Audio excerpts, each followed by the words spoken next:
Aujourd'hui, Phoenix, au bout de 3 ans, c'est 70 collaborateurs, répartis dans 15 villes françaises et sur les 4 pays que j'ai cités, donc la France évidemment, l'Espagne, le Portugal et le Danemark.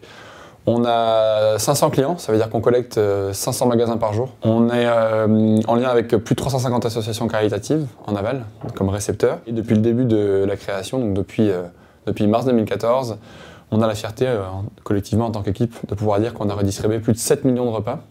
Et ça fait partie des choses qui nous motivent à venir travailler au quotidien. Cet impact positif à la fois sur le sociétal, l'économique et l'environnemental. Au départ, on est parti avec 1 000 € de capital, donc vraiment le minimum syndical. On a travaillé comme ça avec peu de moyens, on a fait rentrer du chiffre d'affaires. Et puis ensuite, on a intéressé des gens, donc on a eu de l'aide de plusieurs personnes. On a eu des investisseurs privés, donc des fonds d'investissement en capital risque, des fonds d'amorçage, comme StarQuest Capital, comme le Comptoir de l'innovation, comme Aviva, ou Bretagne Capital Solidaire aussi. Après, on a été aidé par des institutions publiques.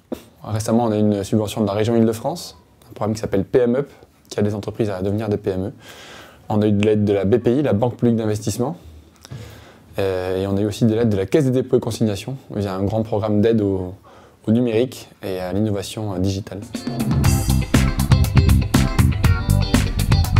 Il y a déjà un contexte médiatique et sociétal qui fait qu'on est au bon endroit au bon moment, parce que le gaspillage commence à être le sujet du moment, qui est de plus en plus inacceptable pour les consommateurs.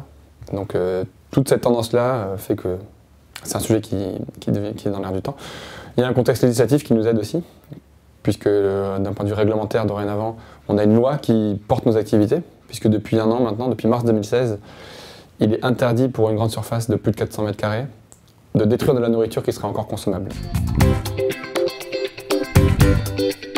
Il y a une tendance d'entrepreneuriat sur ce sujet, et il y a encore plein de choses à faire, je peux vous le confirmer, sur le gaspillage, les déchets, la valorisation, c'est vraiment un sujet d'avenir et je ne peux qu'inciter les jeunes à se lancer dans ce secteur-là parce qu'il y a encore plein de choses à faire.